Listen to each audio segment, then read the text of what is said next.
ఆంజనేయస్వామి లంకలో కాలు మోపాడు. త్రికూటం మీద కూర్చుని లంకానగరాన్ని చూస్తున్నాడు.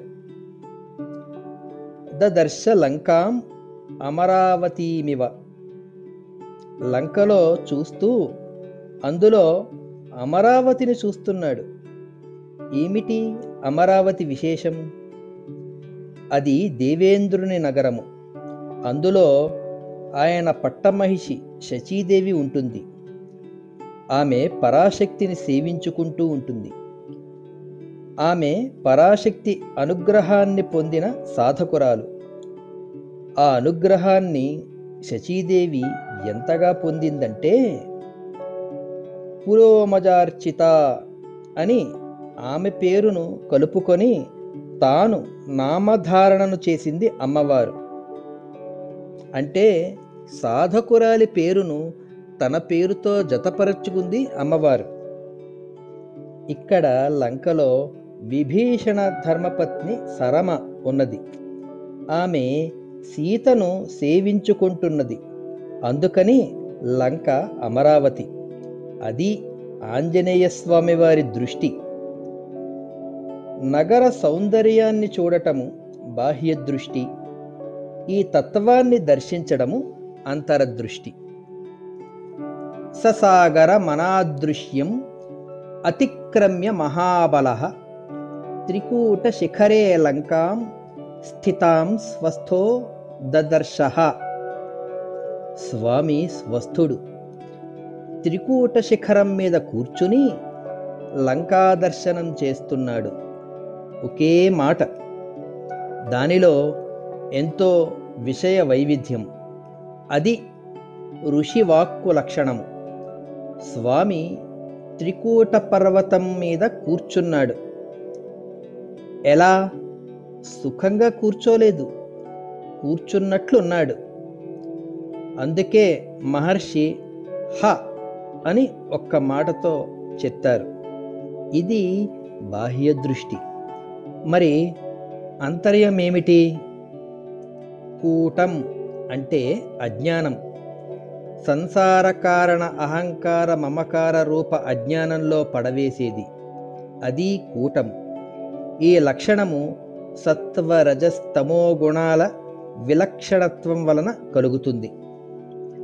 అది త్రికూటము. స్వామి ఈవేళ ఇటువంటి అజ్ఞానానికి ఆధ్యక్షం వహించి కూర్చున్నాడు. అందుకే అప్పుడు వెనక్కి తిరిగి చూస్తే శతయోజన విస్తీర్ణమైన తాను దాటి వచ్చిన సముద్రము కనబడింది. ఒక్కసారి తనను చూసుకుంటే ఇంత శ్రమను ఓర్చి చెమటను కూడా ఎరుగని తన శరీరం కనబడింది. సముద్రాన్ని దాటిన శరీరం మీద అహంకారం పుట్టింది. అంత శ్రమను తట్టుకున్న శరీరం మీద మమకారం పుట్టింది. శతాన్యపి యోజనానాం క్రమేయం సుబహూన్యపి అనుకున్నాడు స్వామి. అజ్ఞానము వలన అహంకారము, అహంకారము వలన బుద్ధినాశము, బుద్ధినాశం వలన దుఃఖము పుడతాయి. అందుకే లంకను చూడగానే స్వామి ఆగత్యాపీహ హరయో భవిష్యంతి నిరర్థక నహి యుద్ధేన వై లంకా శక్యా జేతుం సురైరపి. కోతులు ఇక్కడకు వచ్చిన నిరర్థకమే అవుతుంది. యుద్ధం చేసి లంకను జయించడం అనేది దేవతలకు కూడా సాధ్యం కాదు. అంతేకాదు, వీని యందు సామదాన భేద దండములైన 4 ఉపాయాలు కూడా పనిచేయవు. ఎందుకంటే అవకాశో న సాంత్వస్య రాక్షసేషు అభిగమ్యతే న దానస్య న భేదస్య నైవ యుద్ధస్య దృశ్యతే. స్వభావము చేత వీడు రాక్షసుడు. అందువల్ల సామము అంటే మంచిగా చెబితే వినడు. పోనీ దానము చేత లొంగుతాడా? వాని దగ్గర లేనిదానికి కదా లొంగడము. లంకలోని రాక్షసుని దగ్గర లేనిది ఏమున్నది? వీని దగ్గర లేనిది ముల్లోకాలలోనూ లేదు కనుక దానానికి లొంగడు. మరి భేదం పనిచేస్తుందా? ఎవరితో భేదాన్ని కల్పించడం? వీడంతటి వాడు మరొకడుంటే కదా భేదము, కనుక అదీ కుదరదు. యుద్ధానికి అసలే లొంగడు. అంతేకాదు, రావణ పాలితమైన ఈ లంకను ప్రాప్యాపి సమహాబాహు కిం కరిష్యతి రాఘవః అంటాడు. పరాక్రమవంతుడైన రామచంద్రమూర్తి కూడా ఈ లంకకు వచ్చి ఏమి చేయగలడు అనుకుంటున్నాడు హనుమ. ఎంత విచిత్రం! అజ్ఞానం వలన పుట్టిన దుఃఖము తన స్వామి సామర్థ్యాన్ని కూడా పక్కన పెట్టించింది.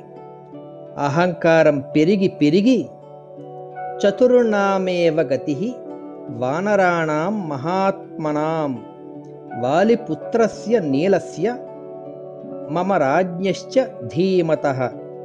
ఈ సముద్రాన్ని దాటి ఇక్కడ చేరగలగడం అనేది మహాత్ములైన నలుగురు వానరులకు మాత్రమే సాధ్యము. ఎవరు ఆ నలుగురు? ఒకడు వాలిపుత్రుడు అంగదుడు. తండ్రిని చంపించిన వానియందు ప్రతీకారాన్ని తీర్చుకొనే సామర్థ్యము లేక ప్రతి చిన్న సంఘర్షణకు ప్రాయోపవేశం చేసేవాడు. వాడు ఈవేళ స్వామి దృష్టిలో మహాత్ముడు. రెండవవాడు నీలుడు. ఇతడు సుగ్రీవ సేనాపతి. ఒకరి క్రింద బ్రతికేవాడు. ఇక తాను ఎవని ఆజ్ఞచే బయలుదేరాడో, ఎవడు విడిచిన బాణంగా తనను తాను నమ్ముకొన్నాడో అటువంటి నిరహంకారి ఈవేళ అహంకారి అవుతున్నాడు. అంటే హనుమ. చివరివాడు బుద్ధిమంతుడైన తన రాజు సుగ్రీవుడు.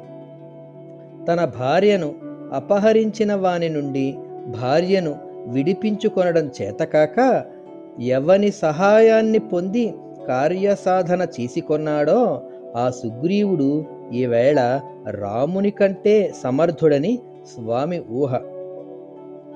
ఇది త్రికూట మహాత్మ్యం.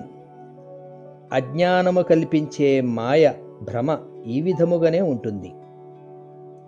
ఒక్కసారి వచ్చి వాలినంత మాత్రాన బుద్ధిమతాం వరిష్ఠుడైన స్వామికే ఇంత అజ్ఞాన రూప పతనం వచ్చిందే.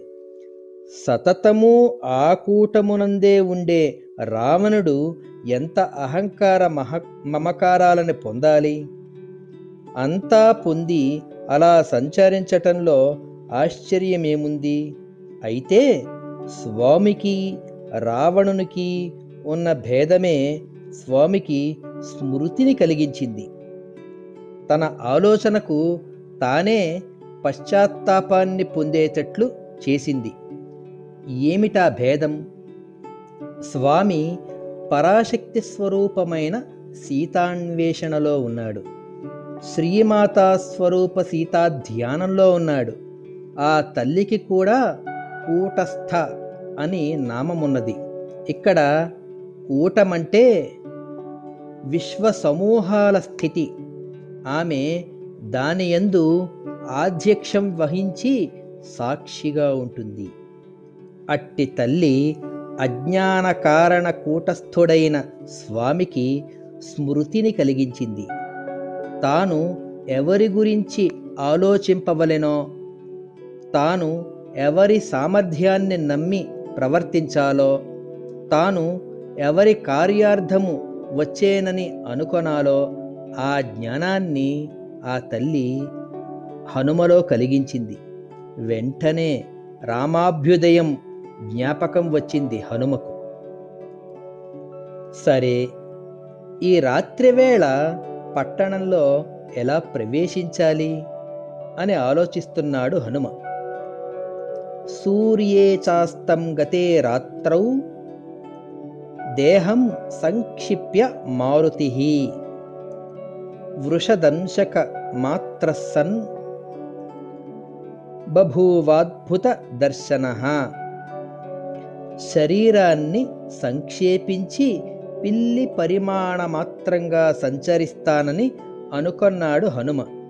ఇక్కడ మహర్షి వృషదంశ మాత్రః అని ఊరుకోలేదు, బభూవాద్భుత దర్శనః అన్నాడు. వృషదంశకః అంటే రుద్రః అని అర్థము. స్వామి ఇప్పుడు రుద్రాంశతో శత్రుకర్షణుడు అవుతున్నాడు. అలాగే అహంకార రూప అజ్ఞానం నశిస్తే కనిపించేదంతా అద్భుతమే అవుతుంది. విశ్వరహస్యం తెలుస్తుంది. అనంత విశ్వంలో తన స్థానం తెలుస్తుంది. కూటజ్ఞానం నశించి స్వామి అద్భుత దర్శనుడై ఉన్నాడు. లంకాపట్టణంలో ప్రవేశిస్తాడు. ఇక్కడ వాల్మీకి మహర్షి లంకాపట్టణాన్ని వర్ణించే తీరు దాని బాహ్య ప్రకృతిని చెబుతుంది. బంగారు పూత పూసిన గోడలు, బలమైన కోటలు, అత్యున్నతమైన ప్రాసాదాలు, నవరత్నాలు పొదిగిన హార్మ్యాలు, తీర్చిదిద్దిన రాజవీధులు ఇవి మాత్రమే తరచూ కనిపిస్తాయి. ఇందుకు విరుద్ధంగా అయోధ్యాపుర వర్ణనలో తరచూ మనుష్యులు కనిపిస్తుంటారు. వారి స్వభావ వైవిధ్యమే చెప్తోంది. లంకాపట్టణ వాసుల మనస్తత్వమెట్టిది, అయోధ్యాపుర వాసుల మనస్తత్వమెట్టిది అన్నది ఈ రెండు సంక్షిప్త వైవిధ్యాల ద్వారా మహర్షి మనకు చెప్తారు. సంస్కృతులు, సంప్రదాయాలు వర్ణింపబడతాయి. స్వామి లంకాపుర దర్శనం చేస్తున్నాడు. గంధర్వ నగరంలా ఉంది ఆ నగరము. సప్తభౌమాష్ట భౌమైశ్చ స దదర్శ మహాపురీం తలైస్ఫటిక సంకీర్ణైః కార్తస్వర విభూషితైః. అది మహాపురి అంట. దానికి 15 ప్రాకారాలున్నాయిట. 15 లేవట. 7 విడిగా 8 విడిగా ఉన్నాయిట. స్ఫటిక తలములతో పుటం పెట్టిన బంగారు అలంకారాలతో ఉన్నాయిట. ఇది బాహ్య దృష్టి. మరి ఆంతర్యము ఇది కాదు. ఆంతర్దృష్టి వేరే కదా. ఆంజనేయ స్వామి వారు దర్శిస్తున్నది సీత అధిష్ఠించిన లంకను. ఆయన చూస్తున్నది రావణుని లంకను కాదు. ఆయన దర్శిస్తున్నది సీతామాత అధిష్ఠించిన లంకను. ఆమెను చేరటం కొరకు ఒక మహాయోగి ప్రయత్నిస్తున్నాడు. అప్పుడు ఈ భూమి కల స్థితి వేరు, అంటే లంకాపట్టణ స్థితి వేరు. వాటిని అతిక్రమించే క్రమమే వేరు. వీటిలో మొదటి 7 అజ్ఞాన భూమికలు. పైన చెప్పాము కదా 7 ప్రాకారాలు విడిగా ఉన్నాయని. ఆ 7 ప్రాకారాలు, ఆ 7 భూమికలు అజ్ఞాన భూమికలు. వీటిని మోహ భూమికలు అంటారు. బీజ జాగ్రత్తథా జాగ్రన్మహా జాగ్రత్తథైవ చ జాగ్రస్వప్నస్తథా స్వప్నః స్వప్న జాగ్రత్సుషుప్తికం ఇతి సప్త విధో మోహః పునరేష పరస్పరం. అలాగే జ్ఞానభూమికలు 7. జ్ఞానభూమిక అంటే జ్ఞానస్థితి కారణ భూమిక కలది అని మాత్రమే అర్థము. జ్ఞానభూమి సుఖేచ్ఛాఖ్య ప్రథమా సముదాహృత విచారణ ద్వితీయాతు తృతీయా తనుమానసీ సత్వాపత్తిశ్చతుర్థీ స్యాత్తతో సంసక్తినామిక పదార్థ భావన షష్ఠి సప్తమి తుర్యగా స్మృత.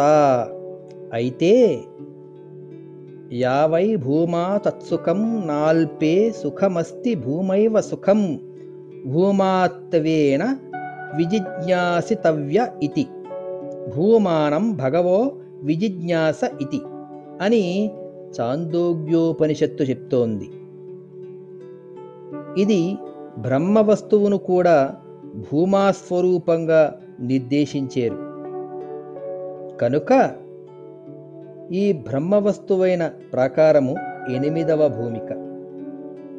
అంతేకాదు, స్వామి లంకా పట్టణాన్ని చూసేడు అనలేదు మహర్షి. మరి ఏమన్నారు? మహాపురి అన్నారు.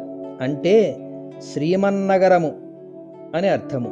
శ్రీమన్నగరము అంటే ష ష స ల నుండి హ వరకు, అంటే మూలాధారం నుండి ఆజ్ఞాకమలం వరకు కల స్వరూపము.